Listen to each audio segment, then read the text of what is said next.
निवेदन कर रहा हूँ कि आप लोग अपनी अपनी जो सेट्स हैं उनको प्लीज़ म्यूट कर लीजिए, क्योंकि मैं देख पा रहा हूँ कि कुछ सेट्स जो हैं म्यूट नहीं है, उसकी वजह से बीच में थोड़ा डिस्टरबेंस आ रहा है। तो अपना जो सेट्स हैं वो प्लीज़ म्यूट कर लीजिए। और एक मैंने निवेदन सभी लोगों से किया था कि आप जो है वो वीडियो में ज़रा दिखाई भी दे जाएं तो बहुत अच्छा हो। अभी भी मैं देख रहा हूँ कि कई जगह पर हम लोग जो है वो ब्लैंक से दिखाई देते हैं, तो ब्लैंक ना करके आप थोड़ा सा आ जाइए सामने। हाँ, तो आइए हम पहले जो 11वां अध्याय है इसके जिस श्लोक की हम चर्चा कर रहे थे, उस श्लोक काफ़ी महत्वपूर्ण है। जैसा मैंने आपसे निवेदन किया कि अर्जुन को इस चीज़ की अपेक्षा नहीं थी, और जब कोई भी व्यक्ति किसी विशेष अनुकंपा से या कृपा से, जिसको हम बोल सकते हैं, किसी भी एक स्तर पर पहुंचता है तो उसके सामने थोड़ी सी परेशानी और दिक्कत आती है। क्योंकि अर्जुन अगर साधना से यहाँ पर पहुंचा होता तो स्थिति कुछ और बनती, लेकिन यहाँ को साधना से नहीं पहुंचा है। यहाँ पर उसके ऊपर एक विशेष प्रकार की कृपा भगवान ने की है। यही कारण है कि वो सत्य को जब पूर्ण रूप से देखता है तो उसके सामने बहुत बड़ी एक परेशानी ये आ जाती है कि अपने जो प्रिय हैं उन प्रियों को मृत्यु के मुख में जाते हुए नहीं देख पाता है। और यहाँ क्योंकि बड़ा ये जो श्लोक है 2:26 और 27, इसमें थोड़ा सा जिसको हम बोल सकते हैं ना, एक बड़ा अजीब सा रस है। आप साहित्य में देखेंगे कि अलग अलग तरीके के रसों का वर्णन है। यहाँ पर विभत्स जो एक रस है उसका भी वर्णन किया गया है, क्योंकि सामान्य रूप से मृत्यु हम सभी के लिए एक तरह से विभत्स होती है। हम चाहते नहीं है कोई भी, लेकिन उसका आना अवश्यम भावी होता है, और वो किस तरीके से आती है इसका भी हमको अंदाजा नहीं होता। लेकिन मृत्यु मृत्यु हुई है, चाहे शरीर का परिणाम किसी भी तरह से कुछ भी होता। यहाँ वो कहता है अमी चत्वाम धृतराष्ट्रस्य पुत्रा सर्वैः सहैवाव निपाल संगै भीष्मो द्रोणः सूतपुत्रस्तथासौ साहस्मदीयैरपि यूध मुख्य। के जो पांडु हैं, है ना, पांडु के जो पुत्र हैं, उनकी बात नहीं करता। इसको दिखाई कौन दे रहा है वहां पर? इसको वहां दिखाई दे रहा है कौरवों के पुत्र, अर्थात वह जो कौरव हैं, 100 जो कौरव हैं, और 100 कौरवों के साथ में जो 101वां, अर्थात उनकी जो एकमात्र बहन है जिसका पति है जयद्रथ, वो जयद्रथ को भी, अर्थात जितना भी शत्रु पक्ष है उस सारे शत्रु पक्ष को वो देख रहा है क्या, बड़ी तेजी से मुख में जाता हो। अब देखिए, जा तो पूरा का पूरा जो है वो शत्रु पक्ष मुख में जा रहा है, किसके? मृत्यु के मुख में जा रहा है। लेकिन जो विशेष रूप से इसने यहाँ पर कहा, देखिए नाम जो है, नाम ये दो का लेता है। कौन कौन? देखिए इसमें एक तरफ इसने कहा धातराष्ट्रस्य पुत्रा, धृतराष्ट्रस्य पुत्रा, धृतराष्ट्र के जो पुत्र है एक तो वो, और दूसरा वो कहता है कि उनके साथ के जितने भी लोग हैं, अर्थात पूरी सेना, कौरवों की पूरी सेना। और साथ में एक शब्द का उसने और प्रयोग किया, और वो कौन सा है? सूत पुत्र। सूत पुत्र कौन है? तो सूत पुत्र है जो कर्ण है, कर्ण का भी इसने नाम लिया। लेकिन जो विशेष रूप से, देखिए कर्ण का नाम कर्ण के रूप में नहीं ले रहा है ये, इसी तरह से दुर्योधन आदि का भी नाम उनके नाम के माध्यम से नहीं ले रहा है, उनको एक जैसे बोलते हैं ना सामान्य रूप से उनका वर्णन कर रहा है। लेकिन यहां दो व्यक्तियों का ये नाम ले रहा है। किसका किसका? भीष्म का और द्रोण का। भीष्म का और द्रोण का, इन दोनों का नाम ले रहा है। वो क्यों ले रहा है, इसका मैंने आपको पहले भी संकेत किया, और इसका संकेत हमको शुरू शुरू में भी मिल जाता है। जिन लोगों ने महाभारत को देखा होगा, उनको याद होगा वो प्रसंग जिस समय वो भीष्म के ऊपर बाणों का प्रयोग कर रहा है। तो जब एक एक बाण मार तो रहा है, लेकिन एक बाण मारने के साथ ही वो जो ऐसा महसूस होता है कि बाण लग तो भीष्म के शरीर पर रहा है, लेकिन बिंध जो रहा है, भेदन जो हो रहा है, वो भेदन अर्जुन का जो हृदय है उसका भी भेदन हो रहा है। तो ये जो एक चीज है, हम लोग क्या है, मृत्यु को स्वीकार तो करते हैं, जाने अनजाने हमको स्वीकार करना पड़ता है, लेकिन अपनों की मृत्यु को हम स्वीकार, आप देखेंगे कि आप अखबार पढ़ते हैं या जिस समय आप न्यूज़ देखते हैं तो आपको बहुत सारी चीज़ें ऐसी दिखाई देती हैं, लेकिन उससे आप थोड़ी देर के लिए आपके ऊपर उसका प्रभाव पड़ता है और उसके बाद में वो प्रभाव समाप्त हो जाता है। और उसके बाद जिस समय अगर आपको कुछ ऐसा पता चल जाए कि उस इलाके में या उस क्षेत्र में या कोई ऐसा व्यक्ति जो जिसके ऊपर आपको, तो आप फटाफट उस समय उठाकर फ़ोन करेंगे। क्यों फ़ोन करेंगे, कैसे हो, सब ठीक ठाक है ना, वहाँ पर हो। ये जो चीज़ है ये बताती है कि आप अपनों का, है ना, अपनों का जो मृत्यु की तरफ बढ़ना है उसको आप स्वीकार नहीं कर पाते, और अपना तो बिल्कुल ही नहीं होता। हम तो अपने मामले में तो बिल्कुल निश्चिंत हैं कि ये जो प्रकृति का नियम है ये बाकी सब पर तो लागू होता है, इनके ऊपर लागू नहीं होना चाहिए और मुझ पर लागू होता नहीं है। 3 जगह हम डिवाइड कर सकते हैं, जो आया है वो जाएगा, बाकी के सब लोग, लेकिन जो आया है वो जाए कौन, मेरे अपने जो लोग हैं उनके ऊपर ये नियम लागू ना हो और मुझ पर ये नियम लागू नहीं होता है। ये मृत्यु का जो स्वरूप है या मृत्यु का जिसको हम साक्षात्कार कह सकते हैं, वो यहाँ पर अर्जुन कर रहा है।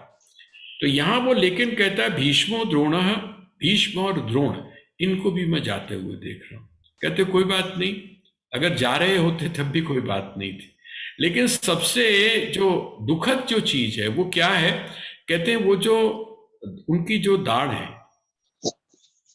जो मृत्यु है, उस मृत्यु की जो दाढ़ है, दाढ़ का अर्थ क्या हुआ, उसकी जो एक प्रक्रिया है, जो मृत्यु की एक जो सहज प्रक्रिया है, जिसको जैसा मैं आप लोगों से कभी भी जहां पर भी मृत्यु की बात चली है तो मैंने आपको कहा है कि मृत्यु जो है वो लय की एक स्थिति है।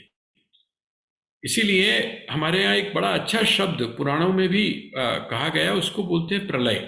प्रलय क्या बताता है, प्रलय ये बताता है कि वो जो बीज है उसका नाश नहीं होता। आप जिस समय प्रलय को देखते हैं और प्रलय के बाद जिस समय आप सृष्टि के क्रम को, चाहे किसी भी पुराण में आप पढ़ें, चाहे वो श्रीमद् भागवत है, चाहे वो विष्णु पुराण है, चाहे देवी भागवत है, उसमें आप देखेंगे कि सृष्टि की का जिस समय प्रलय हुआ, उस प्रलय के बाद में बीज रूप में सब कुछ है, अस्तित्व में है, और जिस समय फिर दोबारा से सृष्टि होती है तो वो बीज जो है वो फिर पल्लवित पुष्पित अर्थात बड़ा होना शुरू होता है, फिर सृष्टि हो जाती है।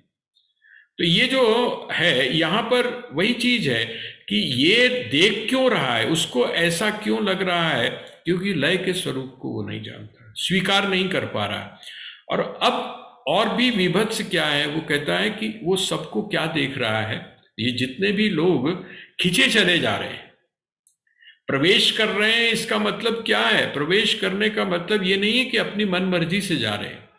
प्रवेश करने का अर्थ है खींचे जा रहे हैं। किस प्रकार से, एक कोई आकर्षण, या वो आकर्षण ना अगर हम कहें स्वामी राम के शब्दों में, यदि अगर हम इसको कहें तो ये स्पिरिचुअल लॉ है, प्रकृति का नियम। और ये जो प्रकृति का नियम है, इस प्रकृति के नियम के अनुसार जैसे आप कोई भी डला फेंकते हैं जिस समय आकाश की तरफ, तो वो क्या होता है, वो सहज रूप से आकर जमीन पर गिरता है। अब हम इसको ये भी कर सकते हैं गिर रहा है, और जिस समय हम दूसरी भाषा में इसको बोलें तो हम ये भी कर सकते हैं कि जो गुरुत्वाकर्षण का जो नियम है वो उसके अनुसार ये आकर्षित हो रहा है, ऊपर की तरफ फेंका जाता है, लेकिन पृथ्वी इसको अपनी तरफ खींच लेती है। दो कई तरह से हम किसी भी चीज को व्यक्त कर सकते हैं। यहां पर भी बिल्कुल यही स्थिति है, प्रवेश कर रहे हैं, है ना, प्रविशंति, वो क्या कर रहे हैं, कहते हैं वो विशंति, विशंति का मतलब प्रवेश कर रहे हैं। और दूसरा, जैसे मैंने आपसे अभी निवेदन किया कि विशंति का अर्थ एक ये भी होता है कि आकर्षण है, प्रकृति का नियम है, वो खींच रही है, और खींच कर क्या कर रही है, उनको दाढ़ों के बीच में, दाढ़ों के बीच में आप ऐसा समझ लीजिए कि जैसे कबीर साहब नहीं कहते कि जो चक्की है, उस चक्की के नीचे जो भी दाना आता है वो क्या होता है, पिस जाता है। वो जो मृत्यु है, उस मृत्यु रूपी जो चक्र है, उस चक्र के बीच में जो भी आ रहा है वो क्या हो रहा है, वो नष्ट, विनष्ट हो रहा है, अपने रूप को परिवर्तन। नष्ट होने का मतलब वैसा नहीं कि उसका अस्तित्व समाप्त हो जाए, लेकिन वो अपने रूप को बदल रहा है, रूप में परिवर्तन उसके आ रहा है। यहाँ अब आगे कहते हैं कि रूप में परिवर्तन हो जाता तो कोई बात नहीं थी, लेकिन अब जो वर्णन यहाँ पर है वो ये है कि दाढ़ों के अंदर कुछ तो ऐसे हैं जो चबाए जा रहे हैं, और कुछ ऐसे हैं जो चबने के बाद में भी क्या हो गया है। मैंने परसों आपको एक निवेदन किया था, वो निवेदन ये किया था कि जैसे आप साग खाते हैं, साग, जब आप साग खाते हैं या मूली के परोठे खाएं आप, खास करके ये तंग करते हैं, किनको तंग करते हैं, उनको तंग करते हैं जिनके जो दांत हैं उनके अंदर थोड़ा गैप है, ज़्यादातर अक्सर हम लोगों के, तो वो क्या होता है, दांत में फंस जाते हैं। और जब दांत में फंस जाते हैं तो एक चीज ऐसी है जो बार बार आपको इरिटेट करती है, तो जुबान जो है आपकी वो वहां पर बार बार जाती है। थोड़ा सा आप इमेजिन करके देखिए कि वो जो विराट पुरुष है, वो विराट पुरुष का जो मुख खुला हुआ है, और मुख खुला हुआ है उसमें बड़ी तेजी से जो भी प्राणी है वो प्रवेश कर रहे हैं, और प्रवेश करके कुछ तो दाढ़ों में दबाए जा रहे हैं, और कुछ क्या हो रहा है, दांतों में फंसे हुए हैं। अच्छा, अब दांतों में जो फंसे हुए हैं उनका अंदाज आप लगा सकते हैं, कुछ उसमें मर चुके हैं और कुछ अभी बचे हुए हैं,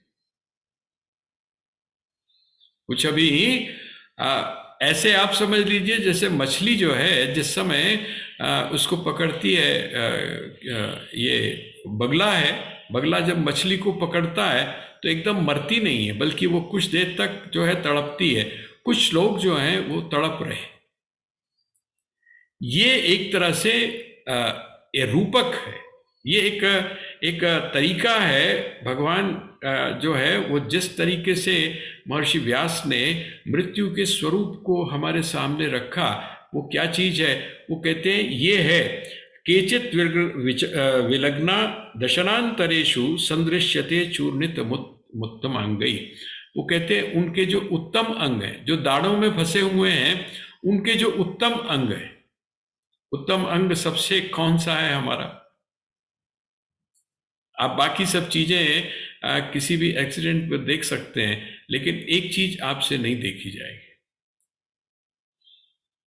है, क्योंकि वो एक उत्तम अंग का आप उसकी इमेजिन करके देख लीजिएगा, अगर आप उसको सह पाएं तो बात अलग है, लेकिन मुझे नहीं लगता कि आम व्यक्ति उस चीज को सह पाएगा। और वो क्या, सबसे उत्तम आपका जो अंग है वो है आपका शिरोभाग। शिरोभाग, हाथ कुचल जाए, पैर कुचल जाए, है, शरीर का और कोई अंग जो है वो कुचल जाए, होता तो बहुत दर्दनाक है, लेकिन जो सबसे उत्तमांग जिसको आप बोलते हैं, उस उत्तमांग के ऊपर से यदि कोई ऐसी चीज निकल जाए जो उसको कुचल दे, तो उसको देख पाना असह्य हो जाता है, आप देख नहीं पाते हैं। अब आप अंदाज लगा सकते हैं कि अर्जुन जो है, अर्जुन इस सत्य का अर्थात मृत्यु का साक्षात्कार करने के बाद है उसकी स्थिति क्या है, और ये मृत्यु का साक्षात्कार क्यों, मृत्यु का साक्षात्कार इसलिए ताकि जो सत्य है वो सत्य पूरी तरह से सामने खुलकर आ जाए। हमारे यहाँ बार बार एक बात कही जाती है, और वो ये है कि मृत्यु जो है वो मृत्यु को समझना और मृत्यु को जानना और मृत्यु का अनुभव करना, अपने अस्थाईपन का को महसूस करना ये बहुत जरूरी है, किसके लिए? अध्यात्म में प्रवेश करने के लिए। यहाँ ये बिल्कुल एक रूपक के माध्यम से उसका जो विभत्स रूप है वो यहाँ पर दिखाया गया। और आगे जाकर रूपम महत्ते बहुवक्त्र नेत्रम महाबाहो बाहु रूपादम बहुदरम बहुदृष्ट्वा करालम दृष्ट्वा लोका प्रव्यथितास्तथा। हम वो कहते हैं कि इन सबको देखकर क्या, हाँ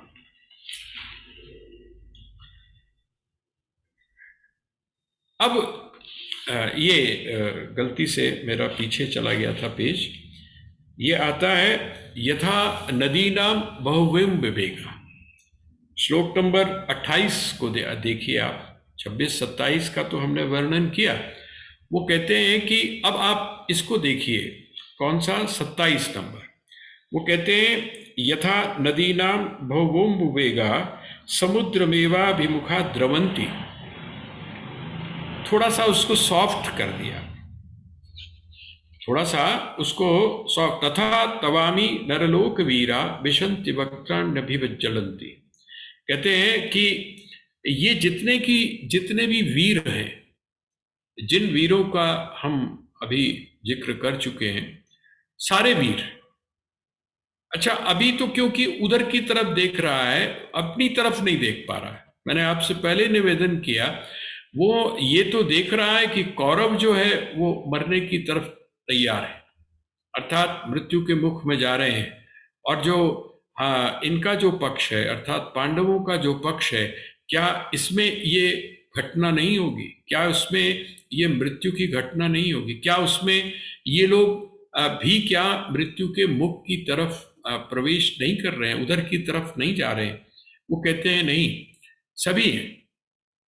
प्रत्येक प्राणी जिसका जन्म हुआ है, प्रत्येक व्यक्ति जिसकी उत्पत्ति हुई है, प्रत्येक प्राणी जो यहाँ आया है, उसके लिए क्या है? उसके लिए मृत्यु जो है वो अवश्यंभावी, निश्चित है। तो कहते हैं कि पहला रूप ये बताया, कहते हैं उसी। अब दूसरा क्या है कि ये जो नर लोक वीरा, इसमें सब कुछ समेट लिया। नर लोक वीरा, ये जो पृथ्वी लोक है, इस पृथ्वी लोक के वीर जितने भी हैं, उसके माध्यम से, क्योंकि जो शत्रु पक्ष है वो दिखाई तो दे रहा है, शत्रु पक्ष के माध्यम से अब वो उसको थोड़ा सा कहीं एहसास अपने पक्ष का भी हो रहा है। और वो क्या है? कहते हैं कि देखो मेरा भी जो पक्ष है, ये जितने भी वीर हैं, ये सारे के सारे उस मृत्यु के मुख में किस प्रकार प्रवेश कर रहे हैं। ये किस तरह, देखिए आप जिस समय नदियों को देखते हैं, जो यहां पर एग्जाम्पल दिया है, नदियां भागी जा रही हैं।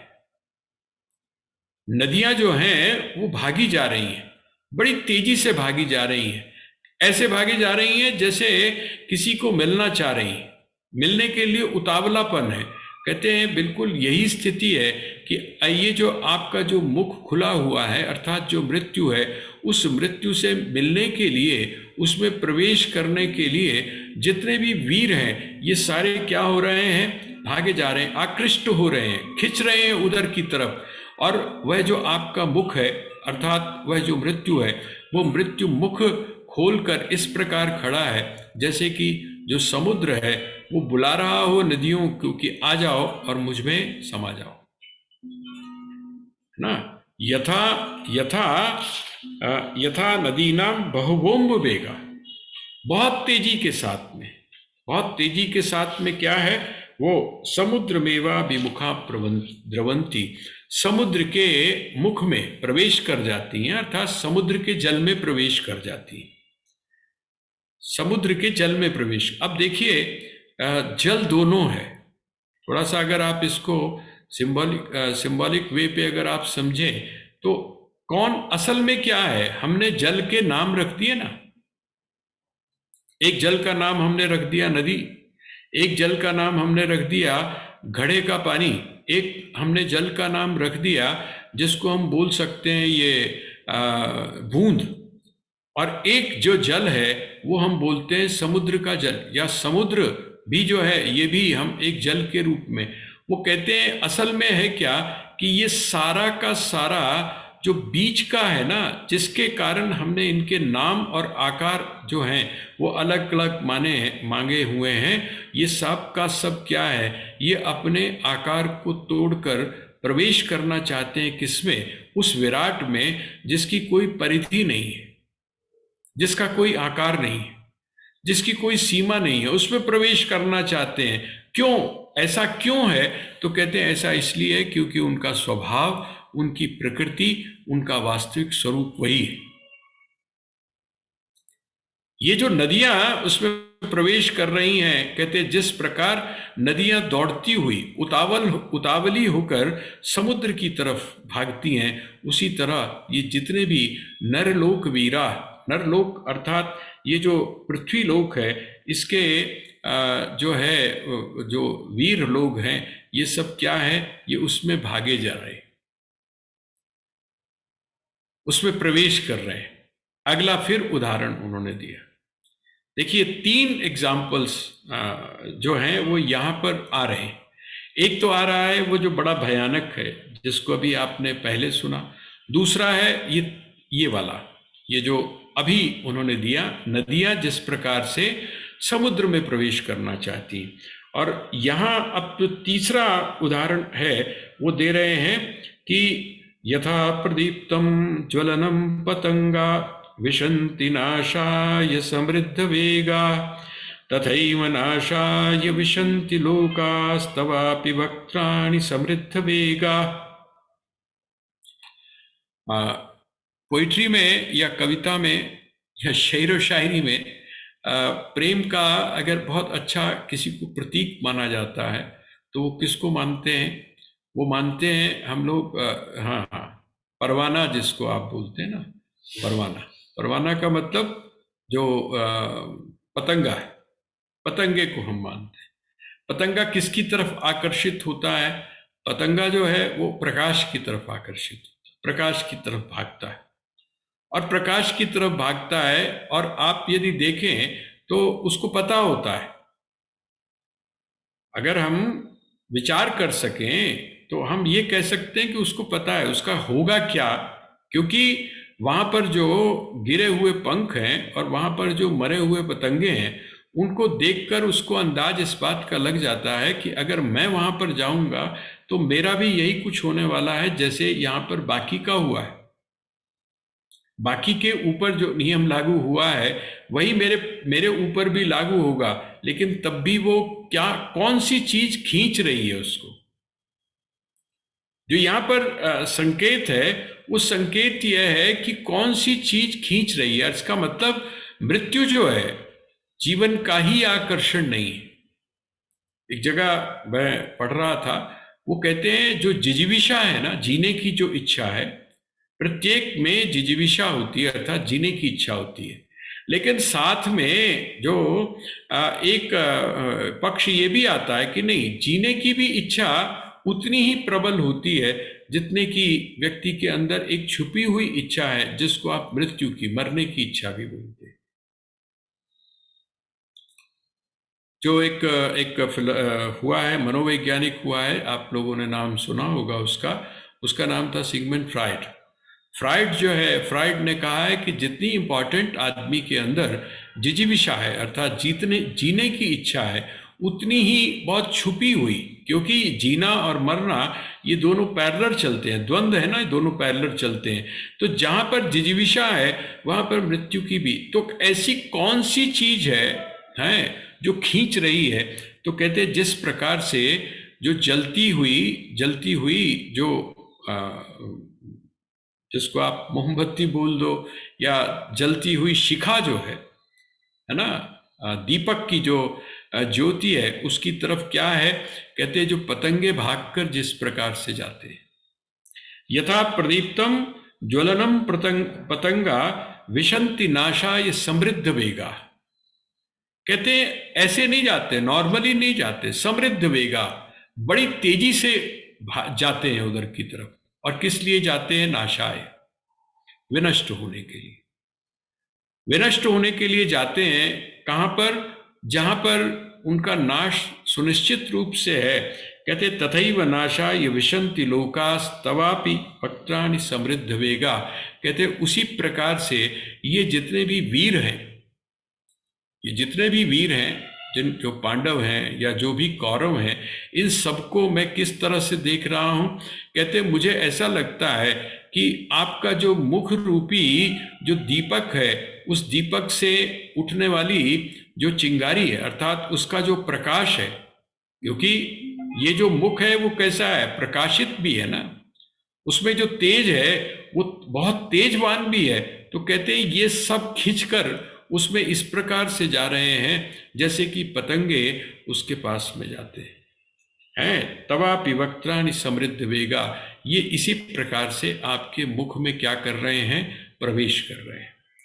लेलीयसे ग्रसमानः समन्तात् लोकान् समग्रान् वदनैर्ज्वलद्भिः तेजोरिभिरापूर्य जगत्समग्रं भासस्तवोग्रा प्रतपन्ति विष्णोः। ये देखिए यहाँ पर पहले भी एक बार एक संबोधन भगवान के लिए, ये जो विराट रूप है इसके लिए इन्होंने प्रयोग किया था अर्जुन ने, और वो था विष्णु, है ना। और विष्णु के संदर्भ में उसकी हमने काफी विस्तृत व्याख्या की थी कि विष्णु का शब्द का वास्तविक अर्थ क्या है। वो कहते हैं कि आप क्या कर रहे हैं, हे विष्णु आप क्या कर रहे हैं। विष्णु को हमने क्या माना,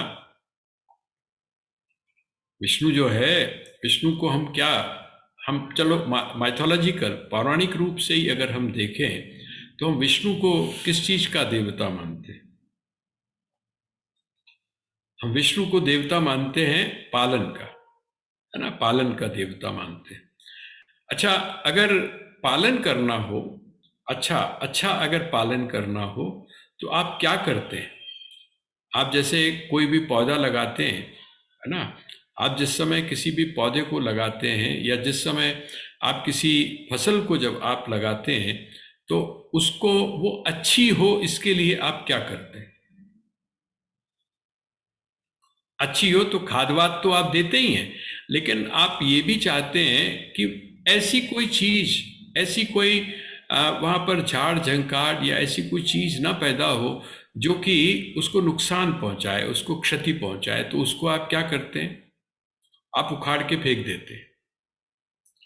जिसको हम ये कह सकते हैं कि जो प्रकृति का संतुलन है, उस प्रकृति का संतुलन बनाने के लिए यहाँ पर अब जो विष्णु किस रूप में दिखाई दे रहे हैं, आगे जाकर भगवान इस बात को कहेंगे, भगवान इस बात को कहेंगे कि हम लोग अपने आप को समझाने के लिए, अपने आप को समझने के लिए ये तीन चीजों को हम अलग अलग मानते हैं। जन्म को है, और उसके बाद में जिसको हम पालन बोलते हैं इसको, और उसके बाद तीसरा जो लय है, इनको हमने सबको अलग अलग माना है। लेकिन ये घटनाएं सब अलग अलग नहीं है, ये कंटिन्यूटी में है, एक दूसरे के साथ में जुड़ती हुई है। आप ऐसी कोई रेखा नहीं खींच सकते हैं कि ये जन्म है, ये उसके बाद में पालन है और ये मृत्यु है। ये कंटिन्यूटी के अंदर एक दूसरे के साथ में इतनी ज्यादा जुड़ी हुई हैं कि आप इनको अलग नहीं कर सकते हैं। तो विष्णु शब्द का जब प्रयोग किया गया, विष्णु शब्द का जब हम प्रयोग करते हैं तो उस विष्णु शब्द के प्रयोग में जो लय है ये भी आ जाता है। आप सोचिए अगर लोग मरे ना तो क्या होगा, थोड़ा विचार करके देखिए, है ना। अगर लोग जाए नहीं, जिसको आप मृत्यु कहते हैं, अगर मृत्यु ना हो तो ये जो हमारा संसार है, ये जो पृथ्वी लोक है, इस पृथ्वी लोक की क्या स्थिति हो जाए। आप यहीं पर नहीं, आप जिस समय प्रकृति के अंदर भी देखते हैं, जिस समय आप जीवों को भी देखते हैं, तो आप पाएंगे कि सारे जीव जो हैं वो जीवित नहीं रहते। प्रकृति उसमें संतुलन बना के रखती है, जिसको कि उन्होंने कहा कि जो फिटेस्ट होता है वही जीवित रहता है, बाकी सब धीरे धीरे करके समाप्त हो जाते हैं। वो क्यों, वो जो संतुलन है, उस संतुलन को बनाए रखने के लिए जितना आवश्यक जन्म को हम महत्व देते हैं, और जितना महत्व हम पालन को देते हैं उतना ही महत्व, बल्कि देखा जाए तो उससे ज्यादा महत्व किस चीज का है जिसको आप लय बोलते हैं या जिसको मृत्यु बोलते हैं। यहाँ पर उन्होंने यही कहा, अर्जुन क्या कहता है कि हे विष्णु आप कौन हैं? हे विष्णु, ये विशेषण दिया, लेलीयसे ग्रसमानः समन्तात् लोकान समग्रान वदनै ज्वलद्भिः। आप क्या कर रहे हैं? कहते हैं कि आपका जो मुख है ना, आपका जो मुख है उस मुख में क्या है? कहते हैं वो ऐसे लग रहा है जैसे लपटे हों वहां पर, हैं वो जो लपटे हैं, और वो जो लपट है उस लपट में जो जीव कैसे जा रहा है, कैसे प्रवेश कर रहा है। जिस समय आप होम करते हैं, जिस समय आप यज्ञ करते हैं, उस यज्ञ की जो लपट होती है, उस यज्ञ की लपट में कुछ समय के बाद में क्या होता है, फिर आपको आहुतियां डालनी पड़ती है, फिर आपको उसमें समिधाएं डालनी पड़ती हैं। क्यों? क्योंकि वो जो अग्नि है वो सबको जो भी उसमें डाला जाता है उसको जलाकर क्या कर देती है, राख कर देती है, उसको जला देती है। कहते बिल्कुल इसी प्रकार से आपका ये जो प्रकाशमान अर्थात जो प्रकाशित होने वाला आपका ये जो मुख है, इस मुख के अंदर क्या हो रहा है, आप ये प्राणी मात्र उसके अंदर प्रवेश कर रहे हैं और आप क्या कर रहे हैं। यहां पर जिस तरीके से कहा है ना, उसको थोड़ा सा आप अपने आप पढ़ के देखिएगा। एक शब्द है चटकारे, चटकारे लेते हो ना, जब कभी थोड़ा सा सोच के देखो, जब आप टिक्की खाते हो ना या ऐसी कोई चीज खाते हो तो उसके बाद में कहाँ पर घूमती है आपकी जीभ वो स्वाद लेने के लिए। मतलब ऐसा ना हो कि कोई थोड़ा सा भी कहीं से कोई चूक हो जाए, कोई स्वाद रह ना जाए। तो कहते हैं कि आप क्या कर रहे हो, आपके मुख में जो भी प्रवेश कर रहा है आप उसको भोजन तो बना ही रहे हो, ग्रास तो उसको बना ही रहे हो, लेकिन उसी के साथ में आप क्या कर रहे हो, आपकी जो जिह्वा है वो आपकी जिह्वा इधर उधर जाकर किसी को भी छोड़ नहीं रही है और आप उसमें आनंदित हो रहे हो, है ना। लेलीयसे ग्रसमानः समन्तात् लोकान समग्रान वदनै ज्वलद्भिः तेजोभिरापूर्य जगत समग्रम भासस्तवोग्रह प्रतपन्ति विष्णु। कहते हैं ये जो आपका रूप है ये क्या कर रहा है। कहते हैं ये जो लोक है, लोक, लोक का मतलब ये जो देवता आदि, अब पहले वाला आप प्रसंग जोड़कर देख लीजिएगा कि अन्य जो देवता हैं जिनकी आयु हमसे ज्यादा है, मरना तो है उन्होंने भी, ऐसा नहीं है कि वो अमर हो, है ना। अमरता वाली बात थोड़ी सी डिफरेंट अलग तरीके से है। मरना उन्होंने भी है। जिस समय उनके पुण्यों का क्षय हो जाएगा तो शास्त्र कहते हैं कि वो फिर दोबारा से इस पृथ्वी लोक पर आ जाएगी। इसका मतलब क्षय तो उनका भी होना ही है, लेकिन हमसे क्योंकि ज्यादा उनकी आयु है इसलिए वो क्या है, वो भी आपके इस रूप को जब देख नहीं पाते हैं तो वो आपकी स्तुति गाते हैं, वो आपके नामों का स्मरण करते हैं, वो आपको प्रसन्न करने का प्रयास करते हैं। ये जो चीज है ये पहले उन्होंने कह दी, उसी बात को आप यहाँ संकेत के रूप में यदि जोड़ें तो ये आपको निश्चित हो जाएगी कि इससे क्या है, प्रतपन्ति विष्णु, ये समग्र जो संसार है ये उससे क्या हो रहा है, प्रतपन्ति, तप रहा है, तप रहा है। तपने का मतलब क्या है, अरे मेरी ही बात नहीं है, अर्जुन कह रहा है कि मैं ही इस ताप से तप्त नहीं हूं। कौन सा ताप, ये जो आपके इस रूप को देखना है, इस ताप से सिर्फ मैं ही तप्त नहीं हूं बल्कि समस्त जो जगत है वो इस ताप से तप रहा है। इसलिए आख्या ही मे को भवानुग्र रूपो नमोस्तु ते देव वर प्रसीद विज्ञातुमिच्छामि भवन्तमाद्यं नहीं नहीं प्रजानामि तव प्रवृत्तिम। अब देखिए यहां पर और आगे जाना चाहता है अर्जुन जो है, वो अभी तो इसने देखा स्वरूप उसका, भगवान का क्या देखा इसने? स्वरूप। जैसे बाहरी जो एक आवरण है, बाहरी रूप दिखाई दिया। अब जब बाहरी रूप दिखाई दिया तो अंदर से तो डर गया उसको देख के, क्योंकि शुरू में उसने कह दिया कि जिस तरह से समस्त लोग आपके इस रूप को देखकर भयभीत हैं, इसी तरह मैं भी भयभीत हूं, मैं भी डरा हुआ। तो कहता है ये तो मेरे से देखा नहीं जा रहा, लेकिन क्या आप, ऐसा नहीं हो सकता कि आप अपना स्वभाव हम भी मुझे बताएं? आप स्वभाव बताएं, आप अपनी प्रकृति बताएं, आप अपनी जो प्रवृत्ति है वो बताएं। आप ये बताएं कि ऐसा होता क्यों है। आख्या ही मेको भवान उग्र रूपो, है ना? आप कौन है? आपका ये जो दिखाई दे रहा है ये क्या है? ये कहते हैं ये उग्र रूप है ना?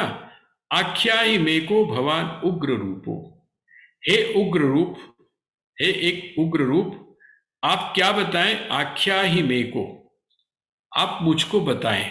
क्या बताएं? नमोस्तुते देववर प्रसीद, कैसे होके बताएं? मैं आपको नमस्कार करता हूं, है ना? नमस्कार किस तरीके का?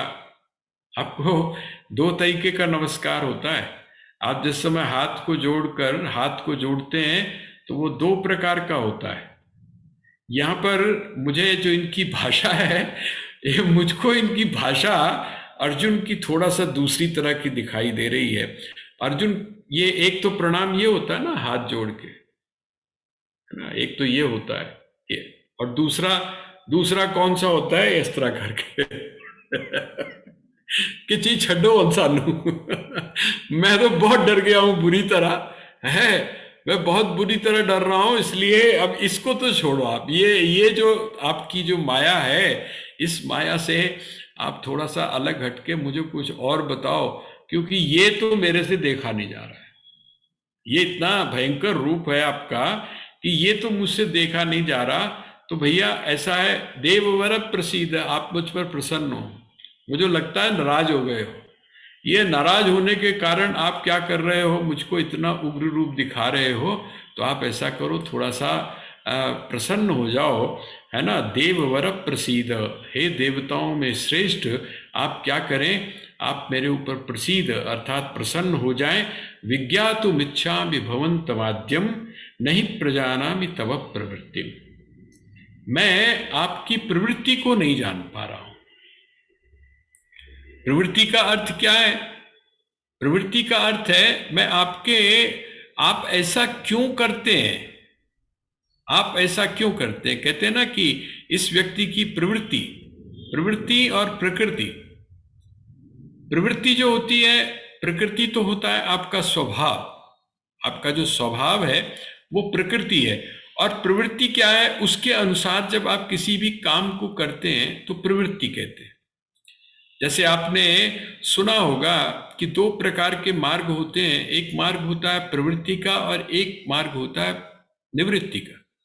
निवृत्ति का मार्ग का अर्थ हुआ कि आप वहां से अपने आप को संकोच कर लेते हैं, आप अपने आप को, और प्रवृत्ति का अर्थ होता है जिस समय आप विस्तार करते हैं, आप उस उधर की तरफ प्रवृत्त होते हैं।